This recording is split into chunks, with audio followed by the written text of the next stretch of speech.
நம்ம கிட்ட கிளாஸ் எடுக்கிறாரு தேர்தல் அரசியலை பத்தி சட்டசபையில வந்து.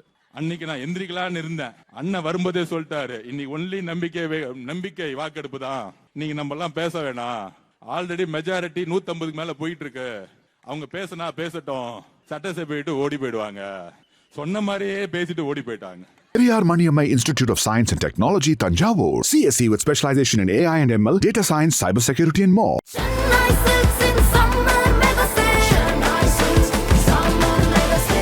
The Chennai Silks in Mega Summer Sale. JNN Institute of Engineering, Chennai. Join CSE, AI and ML, Cybersecurity, MBA and more. TNEA Counseling Code 1126. எவ்வளவு அசிங்கமா பேச முடியுமோ எங்களுடைய தலைவர் விஜய் அவர்களையும், அதற்கப்புறம் என்னையும், ஊடகங்களா இருக்கக்கூடிய யூடியூபர்களும் பேசி பேசி பேசி பேசி அண்ணா கூறியதை போல நீங்கள் பேசி பேசி வலுவலுங்கள், நாங்கள் உறுதியுடன் அந்த பேச்சை கேட்டு வலுவோடு வெற்றி பெறுவோம் சொன்னார் அண்ணா.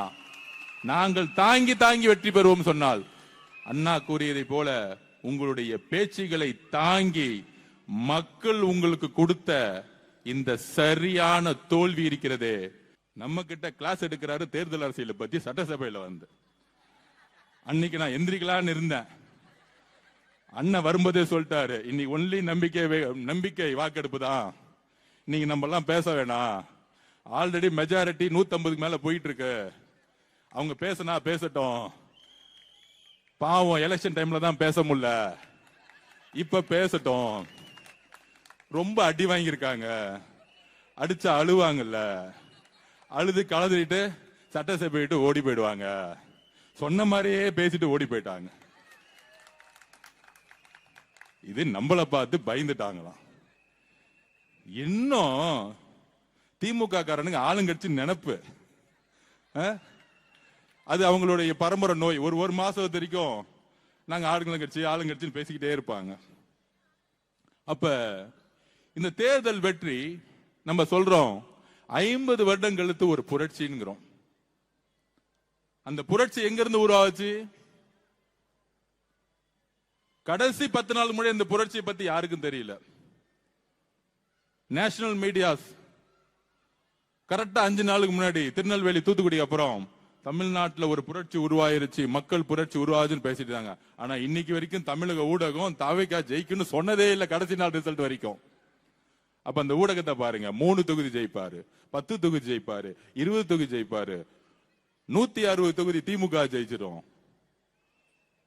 200 தொகுதி நாங்க ஜெயிச்சிருவோம். மு.க. ஸ்டாலின் அவர்கள், கூட்டணி கட்சிகள் 25 கூட்டணி கட்சி என்னெல்லாம் பேச்சு பேசினாங்க. ஆனா தமிழக மக்கள், பெண்கள், என் பிள்ளைய ஏன்பா இப்படி திட்டிக்கிட்டே இருக்கிற, இதை ஒரு காரணத்துக்கே தூக்கி எறிஞ்சாங்க. என்ன அவதூறுகள், என்ன அவதூறுகள், என்ன தவறு செய்தார் எங்க தலைவர்? ஒட்டுமொத்த புகழ் வாழ்க்கையை விட்டுட்டு ஒரு தனி மரமா மக்களோட சேர்ந்து பெண்களுக்கான வாழ்க்கையை மாத்தணும், என் தாய்மார்களை வாழ்க்கையை மாத்தணும்னு ஒரு கட்சியை தனி மனிதனாக ஆரம்பித்து, பெண்களுடன் இளைஞர்களுடன் தனி மனிதனாக ஆரம்பித்து, எந்த விதமான பின்புலமும் இல்லாமல் ஆரம்பித்து பிரச்சாரத்தை உருவாக்கும் பொழுது எஸ்ஓபியை போட்டு பிரச்சாரம் பண்ணாமே முடக்கினாங்க. நான் திருப்பியும் பதிவு பண்ண, நீங்க முடக்கலாம், எலெக்ஷன் கமிஷன் நோட்டிபிகேஷன் வந்தன நீங்க வெளியே விட்டு பாருங்க, 10 நாள் போதும் இந்த ஆட்சியை தூக்கி எறியறதுக்குன்னு சொன்னோம். 10 நாள் போதும் உங்க ஆட்சியை தூக்கி எறியறதுக்கு.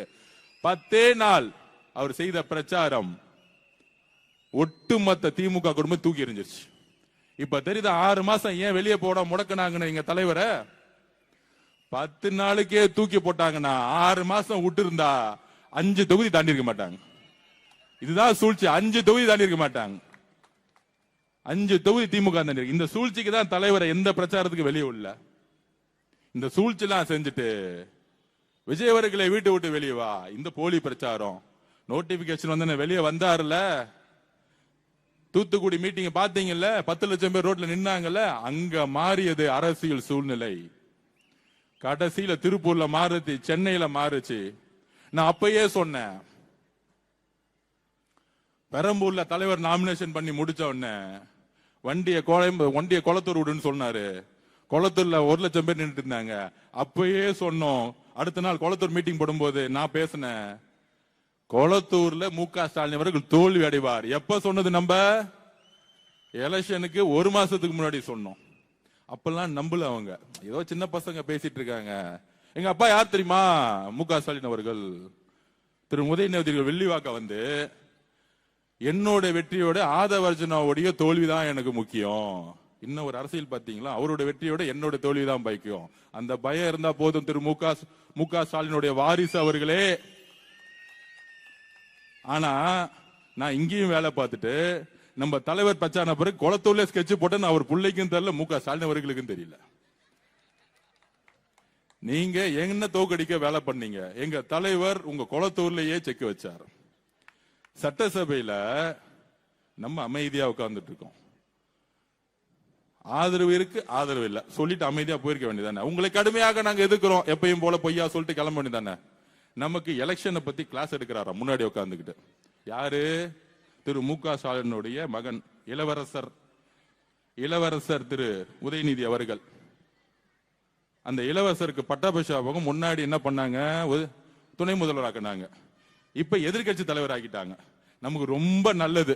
நான் வேற நினைச்சேன் யாரா சீனியர்லாம் போடுவாங்க, யாராவது ஒரு நல்ல நல்ல அண்ணங்கள்லாம் சீனியர் நிறைய பேர் இருக்காங்க அங்க, நம்ம தங்கம் தென்னரசன் மாதிரி அந்த மாதிரி அனுபவசாலிகள்லாம் போட்டு நம்மள உண்டு இல்லைன்னு கொஸ்டின் கேட்க போறாங்க.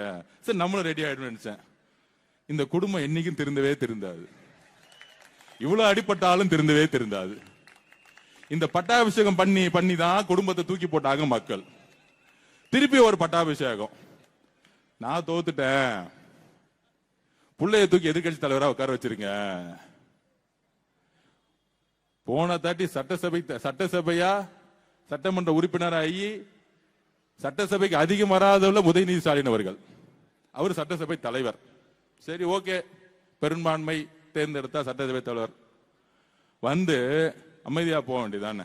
நம்ம பாட்டி அமைதியான உட்காந்து சும்மா சீண்டிக்கிட்டே இருக்கிறது. வந்து சொல்றாரு நம்ம கிட்ட, நீங்க 35% ஓட்டு எடுத்துட்டீங்க, மக்கள் உங்களுக்கு எதிராக 65% இருக்கிறாங்க. இப்பயும் தெரிஞ்சுக்குவாங்க, நீங்க தேர்தல் அரசியல தோத்துருக்கீங்க. நம்ம இளவரசர் உதய அவர்களே, நீங்க இன்னும் 90% ஜெயிச்சுட்டாங்க, சட்டசபையில் உட்கார்ந்துட்டு இருக்கீங்க. கிளாஸ் எடுக்கிறதுக்கு ஒரு தகுதி வேணா? உங்க சொந்த அப்பா குளத்தூர்ல தோத்துட்டு அங்க உட்கார்ந்துட்டு இருக்காரு. அப்பாக்கு ஆறுதல் கொடுக்காம அவர் பாவம் தோத்துட்டோமே, 50 வருஷம் அரசியல் வாழ்க்கை, 234 தொகுதியிலும் போய் வெற்றி பெறுவோம்னு போயிட்டு வந்தேனே, கடைசியில குளத்தூர்ல தோத்துட்டேன்னு உங்க அப்பா உட்கார்ந்துட்டு இருக்கும் போது வீட்டுல போய் ஆறுதல் சொல்லாம சட்டசபையில் அப்படி நிமிர்ந்து பேசுறாராம், நமக்கு அட்வைஸ் பண்றாராம். 65% உங்களுக்கு ஓட்டே போடல. ஐயா 2006 உங்க தாத்தா கலைஞர் அவர்கள் இருக்காரு, கலைஞர் கருணாநிதி அவர்கள், உங்களுக்கு அவர் தானே எடுத்துக்காட்டு, முன்னுதாரணம். 26% வாங்கிட்டு முதலமைச்சர் ஆனாரே, அவரை நீங்க கேள்வி கேட்க முடியுமா? திரு உதயநிதி அவர்களே, எங்க தாத்தா 26% தான் வாங்கினாரு சொல்லுங்க. 74% தான் எதிர்த்து நின்னாங்க மக்கள், அதனால அவர் தலைவரே கிடையாது. பேசுங்க. எங்க கலைஞர், எங்க தாத்தா வந்து எங்க முதலமைச்சர் வந்து தவறு பேசுங்க. உங்களுடைய தாத்தா திரு ஐயா கலைஞர் கருணாநிதி அவர்கள் 26% வாங்கி முதலமைச்சர் ஆகும் பொழுது உங்க கூட இருந்தவங்க 2006 கம்யூனிஸ்ட் கட்சிகள் 2 பேரும், கம்யூனிஸ்ட் கட்சியும் கம்யூனிஸ்ட் மார்க்சிஸ்ட் கட்சியும் காங்கிரஸ் கட்சியும் கூட இருந்துச்சு. அவ்வளவு பெரிய கூட்டணி அமைச்சு நீங்க 26% தான் வாங்குனீங்க, 96 தொகுதி ஜெயிச்சீங்க. இந்த அரசியல் ஏன் புதுசுன்னா 50 வருடங்கள் கழித்து திரு எதிர்கட்சி தலைவர் இளவரசர் உதய அவர்களே, நீங்க ஒவ்வொரு தொகுதிக்கும் 30 கோடி ரூபாய் செலவு பண்ணீங்க. 30 கோடி. இதே வில்லிவாக்கத்தில் 5000 ரூபாய் ஒவ்வொரு ஓட்டுக்கும் இங்க இருக்கக்கூடிய உங்களுடைய திமுக கேண்டிடேட் கொடுத்தாங்க. கொளத்தூர்ல உங்களுடைய தந்தை 3000 ரூபாய் கொடுத்தாரு. தமிழக முழுவதும் சொல்லி வச்ச மாதிரி ஒவ்வொரு தொகுதியில 30 கோடி செலவு பண்ணீங்க. அதற்கப்புறம் உங்களுடைய கூட்டணி காங்கிரஸ், விசிகே, கம்யூனிஸ்ட் கட்சி, கிட்டத்தட்ட 26 கட்சி கூட்டணி, சின்ன சின்ன கட்சி முதற்கொண்டு கேப்டன் விஜயகாந்த் கட்சி, எல்லா கட்சியும் சேர்த்து, முஸ்லீம் லீக்ல இருந்து எல்லா கட்சியும் சேர்த்து நீங்க நின்னீங்க. எங்களுடைய வேட்பாளர்கள் 10 லட்சம் ரூபாய் செலவு பண்ணல. எழுதி வச்சுக்கோங்க, 10 லட்சம் ரூபாய் செலவு பண்ணல. காசு இல்லை எங்களுடைய வேட்பாளர்களுக்கு. காசே இல்லாம ஒரு எக்ஸாம்பிள் சொல்றேன். திண்டிவனத்துல ஜெயிச்சாங்க, பக்கத்து ஊரு, பஸ்ல ஏறினாங்க, இறங்குனாங்க, 7 மணி நேரம் பிரச்சாரம், 5 பேர்த்தோட போனாங்க, திருப்பி வந்தாங்க. திருப்பத்தூர்ல பெரிய கருப்பன் மினிஸ்டர், ஒரு சாதாரண இளைஞன், காசே இல்ல, ஆனா சிட்டிங் மினிஸ்டர் ஒரு ஓட்டுல ஜெயிச்சாரு. அடுத்து ஸ்ரீரங்கம், என் தம்பி ரமேஷ், சாதாரண பையன், நேத்து என்கிட்ட வாழ்த்து வாங்க வந்தாரு வீட்டு என்னோட ஆபீஸுக்கு. என்னோட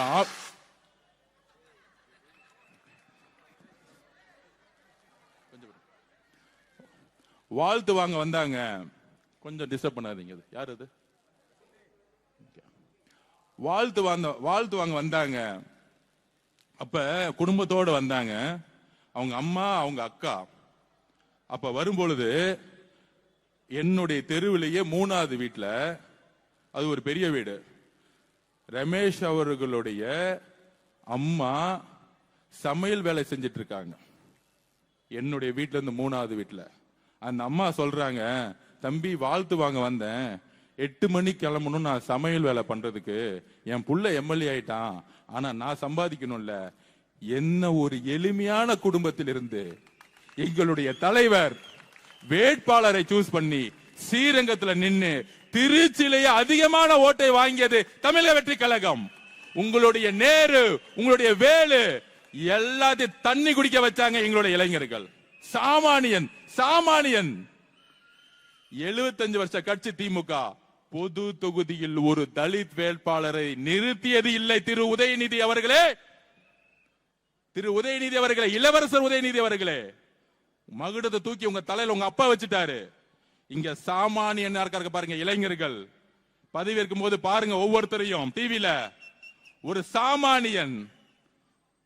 சாமானியன் ஒடுக்கப்பட்டவன், பிற்படுத்தப்பட்ட மக்கள் ஒவ்வொருத்தரும் கையில 1 லட்சம் ரூபாய் இல்லாதவங்க ஜெயிச்ச லிஸ்ட் எத்தனை தெரியுமா?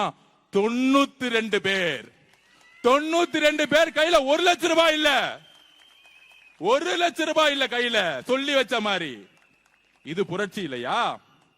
திமுக சமூக நீதினு சொல்றீங்களே, எங்கேயாச்சும் தலித் சகோதரர்களை பொது இடத்துல நின்னு தைரியமா ஜெயிக்க வச்சிருக்கீங்களா? எங்க தலைவர் விஜய் அவர்கள் தலித் சகோதரர்களை பொது இடத்துல நின்று ஜெயிக்க வச்சிருக்காரு. எங்க உங்க சமூக நீதி? எங்களது உங்க சமூக நீதி? மத அரசியல தூக்கி போட்டாரு. என் பெயர் சி ஜோசப் விஜய்னு, நான் கிறிஸ்துவ குடும்பத்தில் பிறந்திருந்தாலும் என்னுடைய ஐடென்டிட்டியை நான் மறக்க மாட்டேன்னு சொல்லி மத அரசியலை ஒழிச்சிருக்காரு. மத அரசியலை ஒழித்து, ஜாதி அரசியலை ஒழித்து, பண அரசியலை ஒழிச்சு இளைஞர்களுக்கும் பெண்களையும் சாதாரண குடும்பத்தில் வேட்பாளர்கள் நிப்பாட்டி இன்னைக்கு சட்டசபையில் தைரியமாக நிமிந்து உட்கார வச்சிருக்காரு. இதுக்கு மேல என்ன புரட்சி வேணும்? இளவரசர் உதய அவர்களே, உங்களுக்கு என்ன தகுதி இருக்கு எங்களுடைய தலைவர் முதலமைச்சரை பார்த்து கேள்வி கேட்பதற்கு? என்ன சாதிச்சிருக்கீங்க நீங்க? நாங்க ரோட்ல இருந்து வந்திருக்கோம், நீங்க உங்க அப்பா தலையில மகுடத்துல இருந்து வந்திருக்கீங்க. உங்க அப்பா இன்ஷியல் இல்ல, ஒரு தொகுதியை தண்ணியை நின்று ஜெயிச்சு காமிச்சிருங்க. அது வருஷம் ஆசில் விட்டு போயிடுறேன். திரு மு.க. ஸ்டாலின் அவர்களுடைய குடும்ப வாரிசை தூக்கி போட்டு, திரு கலைஞர் அவர்களுடைய பேரை தூக்கி போட்டு திமுக கட்சியை விட்டுட்டு தனியா நின்னு ஒரு தொகுதியை ஜெயிச்சு காமிங்க. உங்களுக்கு அப்ப எங்க தலைவரை பார்த்து கேள்வி கேட்கறதுக்கு எல்லா உரிமையும் இருக்கு. உங்க குடும்பத்தோட ஐடென்டிட்டிலையும் அண்ணா உருவாக்கக்கூடிய கட்சியிலையும் திமுக அந்த இடத்துல கொஞ்சம் ஸ்கெட்ச் போட கொஞ்சம் தவறிட்டோம். சேப்பாக்கத்துல எல்லா போக்கஸ் அவங்க அப்பா மேல இருந்துச்சு. அடுத்தது வச்சுக்கலாம். கேள்வி கேட்டுட்டாங்கல்ல, தலைவரை பார்த்து கேள்வி கேட்டாங்கல்ல, பதில் கொடுப்போம், கரெக்டான டைம்ல கொடுப்போம். அப்ப இது புரட்சி இல்லையா? இதுக்கு மேல என்ன புரட்சி வேணும்? சமூக நீதிக்கான புரட்சி எங்க? இந்த தொகுதியில இந்த ஜாதி அதிகமா இருப்பாங்க, அவனை வேட்பாளரா போடு. அப்படி யாராச்சும் தமிழக வெற்றி கழகத்தில் வெற்றி பெற்று இருக்காங்களா? சொல்லுங்க.